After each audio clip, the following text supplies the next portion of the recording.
Hello दोस्तों, स्वागत है आप सभी का हमारी आज की इस वीडियो में। मुझे पता है वीडियो आने में थोड़ा सा लेट हो गया, मगर क्यों? मैं जो भी ड्राइंग बना रही थी उसको मैं थोड़ा सा टाइम देना चाहती थी, इसीलिए थोड़ा सा लेट चलता है।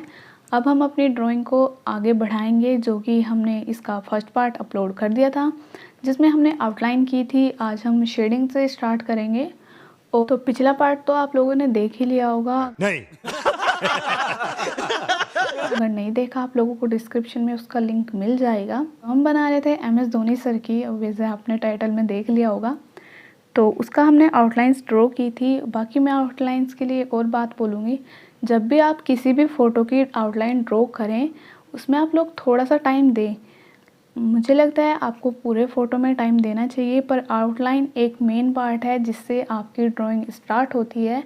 क्योंकि आपकी शेडिंग में थोड़ी सी कमी हो जाए, आपकी ब्लेंडिंग में थोड़ी सी कमी हो जाए, आपकी जो डिटेल है उसमें थोड़ी सी कमी हो जाए, पर अगर आपकी आउटलाइंस ही मैच नहीं होंगी रेफरेंस फ़ोटो से, तो वो सेम कैसे लगेगा, वो चेहरा एकदम अलग लगेगा और वो सेम नहीं बनेगा। एक बार को रियलिस्टिक ना बने कोई बात नहीं। बात तो सही है। तो जिन टूल्स का हम यूज़ करेंगे मैं आपको पहले वो दिखा देती हूँ ताकि आप लोगों को आसानी हो। तो ये हमारे कुछ मटेरियल्स होंगे जो कि हम आज यूज़ करेंगे अपनी ड्राइंग में। तो सबसे पहले हमारी पेंसिल की बात कर लेते हैं। तो ये है डोम्स पेंसिल, जो कि आज हम फर्स्ट टाइम यूज़ करेंगे। और हम जब भी कोई डस्ट होता है तो उसको हम इससे साफ़ कर सकते हैं। ब्लेंडिंग के लिए हम ये टूल्स को यूज़ करेंगे, जो कि मेकअप ब्रश, ब्लेंडिंग स्टम्प और पेपर, टिश्यू पेपर होगा। और जब भी आप लोगों को शार्पनर की ज़रूरत पड़ेगी तो हम इस तरीके के शार्पनर का यूज़ कर सकते हैं। डिटेलिंग के लिए हम टोम्बो मोनो इरेज़र का, नॉर्मल इरेज़र का और एक मैंने नीडेड इरेज़र ली है, इनका यूज़ हम कर सकते हैं। अब पेपर की बात करें तो पेपर में यूज़ करूँगी A4 साइज़ आइवरी पेपर, और ये बहुत ही स्मूथ होता है।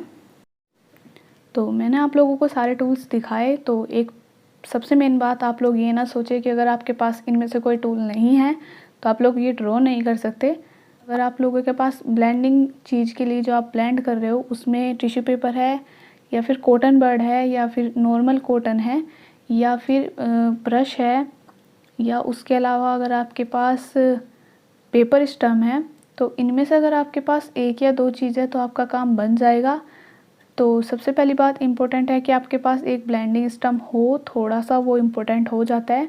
पर अगर नहीं है तो ईयरबड से काम चल जाएगा। और टिश्यू पेपर की जगह हम कॉटन का यूज़ कर लेंगे। और बस आप लोग ब्रश के लिए थोड़ा सा एक कर सकते हो, आप लोग ब्रश ले लेना। तो मैं यूज़ करूँगी मेकअप ब्रश का, और नॉर्मली मैं पूरे फेस में पहले उसी को यूज़ करूँगी।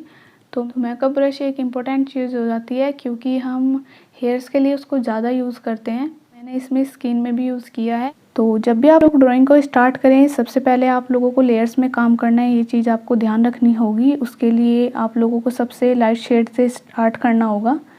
और इससे फ़ायदा ये होता है कि अगर हमसे कोई गलती भी हो जाए तो हम उसको ठीक कर पाते हैं, क्योंकि आउटलाइन में कभी कभी गलती हो जाती है। और दूसरा ये होता है कि रियलिस्टिक वही बनता है जब आप लेयर्स को सही तरीके से लेकर चलोगे। तो इस चीज़ में आप लोग ये ना सोचें कि आप डायरेक्टली कर लोगे तो काम आसान हो जाएगा। वो आसान हो जाएगा पर अच्छा नहीं लगेगा। तो इसी तरीके से मैं एक ही पेंसिल को 2 से 3 बार उसकी लेयर करूँगी। और ब्लेंडिंग के लिए मैं मेकअप ब्रश का यूज़ करूँगी और फिर मैं इसकी लेयर को बढ़ा दूँगी। और पेंसिल का अब हम 4B पेंसिल का यूज़ कर सकते हैं। तो जो भी थोड़े से डार्क पार्ट होंगे वहाँ पर हम 2 से 3 बार को लेयर को करेंगे, और जहाँ पर थोड़ी लाइट शेड होगी वहाँ पर 1 या 2 बार करेंगे फिर भी, और ब्रश से हम इसको ब्लेंड कर लेंगे। तो आईब्रोज में बात करें तो आप सबसे पहले थोड़ी सी फोरहेड की स्किन को शेड कर लें, ताकि जब हमें हेयर्स को ड्रॉ करें तो उसमें कोई भी दिक्कत ना आए। और इसमें भी आपको लेयर्स में चलना है। सबसे लाइट पेंसिल से आप लोग पहले हेयर्स के स्ट्रोक्स को लगा लें और उसी के हिसाब से आप डार्क पेंसिल को करते रहिए। और उसके बाद हम फोरहेड पर बात आती है, तो यहाँ पर हम HB पेंसिल का यूज़ करके पहले एक बार लेयर को कर लेंगे। और ये एकदम स्मूथ करने के लिए आप लोग मेकअप ब्रश का यूज़ कर सकते हो, पर ये 100% स्मूथ ब्लेंडिंग नहीं करता है। तो आप लोग लास्ट में टिश्यू पेपर का यूज़ कर लेना। टिश्यू पेपर से ये होता है कि जब आप ब्लेंडिंग करते हो तो उससे बहुत ही ज़्यादा हल्की ब्लेंडिंग जो हमारी शेड होती है वो हल्की हो जाती है, बहुत ही ज़्यादा लाइट हो जाती है। तो आप लोग उसको बाद में यूज़ कर लेना ताकि एकदम स्मूथ लगे। और दूसरी आइज़ को भी हम इसी तरीके से ड्रॉ कर लेंगे जैसे कि हमने फर्स्ट आई को ड्रॉ किया है। अब नोज़ की बात आती है तो हाइलाइट्स इस पर भी इसी तरीके से रहेंगे, कहीं पर लाइट पार्ट होगा तो कहीं पर कुछ डार्क पार्ट्स होंगे। तो जब भी आप लोगों को ऐसे डार्क टू लाइट का एकदम कॉम्बिनेशन बनाना होगा तो आप लोग पहले जहाँ पर आपको थोड़ी सी एक चीज़ को आप पहले कर लें, मतलब या तो आप डार्क शेडिंग पहले कर लें और उसके बाद आप लाइट शेड करें, या फिर आप लाइट शेड पहले कर लें उसके बाद आप डार्क शेड करें। तो इससे क्या होता है कि आप लोग एक तो कंफ्यूज नहीं होते हैं कि कितने में हमें डार्क करना था, आप लोगों को अपनी आउटलाइंस का पता रहता है। चिक्स में भी हम इसी तरीके से करेंगे और नोज़ को रियलिस्टिक करने के लिए हम इसी तरीके से कई बार स्टेप्स को फॉलो करेंगे। तो मेकअप ब्रश से मैंने बताया कि एकदम 100% स्मूथ ब्लेंडिंग नहीं होती है, पर हमें कई लेयर्स का यूज़ करना है तो इसी वजह से हम पहले मेकअप ब्रश का यूज़ कर सकते हैं ताकि थोड़ा सा हमारा काम आसान हो जाए। वरना अगर हम किसी भी और टूल से इसको करेंगे, बाकी हम पेपर स्टम्प से कर सकते हैं। आपका पेपर स्टम्प आपको पहले साफ़ कर लेना है, तभी किसी ऐसी जगह पर यूज़ करना है, वरना आपकी शेडिंग जो है वो डार्क हो जाएगी। और हाइलाइट्स के लिए मैं इस तरीके से जहाँ पर मुझे हाइलाइट्स दिखेंगे वहाँ पर मैं टोम्बो मोनो इरेज़र का या फिर नीटेड इरेज़र का यूज़ करूँगी। तो सबसे ज़्यादा फोरहेड पर, नोज़ पर और इस तरीके आइज़ के पास थे। तो चिक्स में एक डिटेलिंग है जो कि आप लोगों को इस तरीके से करनी है। कुछ नहीं, आप लोगों को सिंपल एक पेंसिल से टैप टैप करके इस तरीके से एक स्ट्रक्चर बना लेना है जो कि स्किन में होता ही है, बट यहाँ पर अगर आपको समझ में आ रहा है तो आप लोग ज़्यादा आसानी से कर पाते हो। तो ईयर के लिए तो आप लोगों को पता ही है कि सेम ही रहता है। अब आइज़, नोज़ और इन सब चीज़ों की शेडिंग हर उसमें थोड़ी सी बदल जाती है, बट ईयर की शेप जो है वो इतना ज़्यादा नहीं बदलता है क्योंकि ईयर का जो अंदर से का जो डिज़ाइन सा होता है सेम सा ही होता है सबका।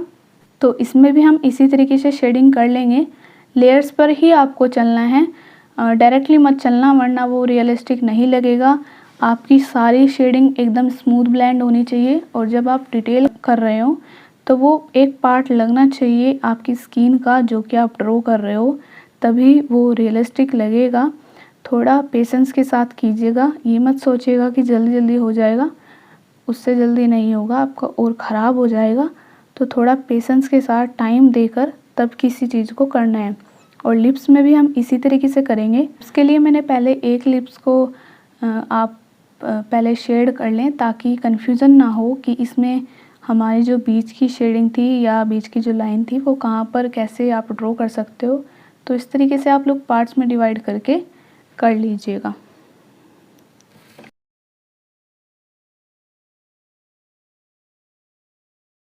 तो जैसा कि आप लोगों ने देखा हमारी ड्राइंग यहाँ तक कंप्लीट हो गई है। अब मैं इसको इसी पार्ट में कंप्लीट कर सकती थी, पर मैं आप लोगों को फिर कैसे एक्सप्लेन करती, वीडियो बहुत ज़्यादा लंबा हो जाता। इसी वजह से मैंने इसको पार्ट्स में डिवाइड किया है। नेक्स्ट पार्ट के लिए आप ज़रूर वेट कीजिएगा। इस बार आपको जल्दी ही वीडियो मिल जाएगी, 1 या 2 दिन का टाइम लगेगा मुझे।